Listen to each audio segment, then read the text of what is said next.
பார்லிமெண்ட்டை பொறுத்த வரைக்கும் அதிமுக தலைமையிலான விஷயம் கிடையாது. நம்ம மக்கள் வந்து பார்லிமெண்ட்ல மத்தியில யாருன்னு பார்த்து அவங்களுக்கு ஓட்டு போடுவாங்க. அங்க அது வந்து பிஜேபியா இல்ல பிஜேபிக்கு எதிரா இவ்வளவுதான் அங்க கேள்வி.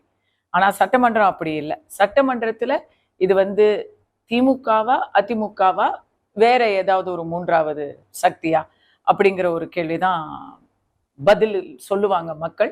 என்னை பொறுத்தவரைக்கும் மக்கள் வந்து வேற யாருங்கிறத விட யார் இருக்கக்கூடாதுங்கிறத ரொம்ப தெளிவாக அனுபவப்பட்டுக்கிட்டு இருக்காங்க. அதுக்கேற்ற மாதிரிதான் சட்டமன்ற தேர்தல் வரும். பார்லிமெண்ட்ல டெபாசிட் இழந்ததுன்னு நீங்க சொன்னீங்க.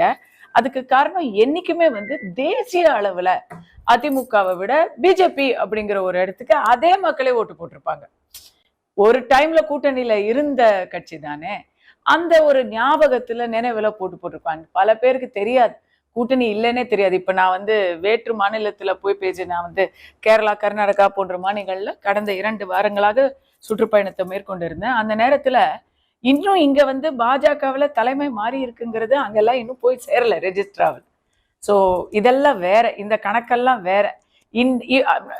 பார்லிமெண்ட் தேர்தல் போது விஜயோடைய கட்சியே இல்லை, இன்னைக்கு இருக்கு.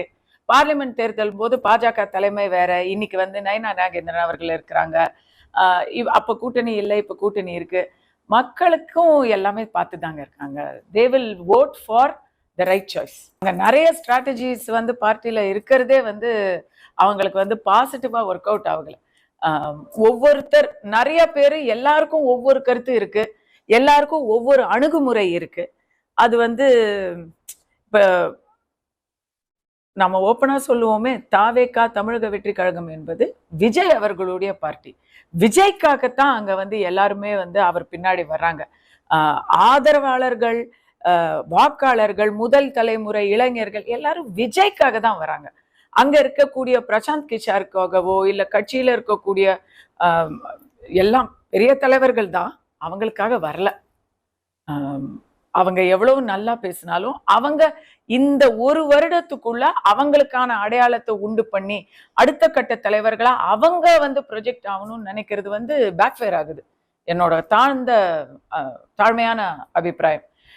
இதனால யாரையும் நம்ம வந்து குறைத்து மதிப்பிடல. பட் விஜய் தான் கட்சியுடைய முகம், அடையாளம் அண்ட் ஈர்ப்பு சக்திங்கிறத வந்து யாரும் மாற்று கருத்து இருக்க முடியாது.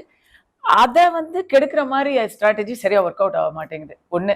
ரெண்டாவது, தமிழகத்துல இன்னைக்கு முக்கியமாக மக்கள் பிரச்சனைகளை அவர் வந்து கொஞ்சம் ரொம்ப மென்மையா ஹேண்டில் பண்றாரு.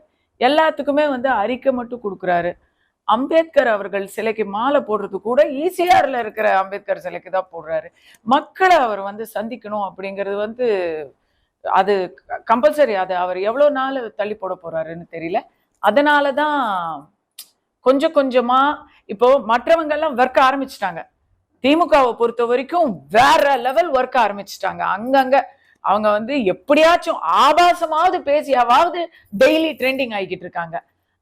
மற்ற கட்சிகள்லாம் அவங்களுடைய தேர்தல் வேலைகளை ஆரம்பிச்சுட்டாங்க. இவர் இன்னும் வெளியவே வரலங்கிறது ஒரு விஜய் ரசிகையா எனக்குமே ஏமாற்றமா இருக்கும் பொழுது வாக்காளர் பெருமக்களுக்கு கண்டிப்பா ஒரு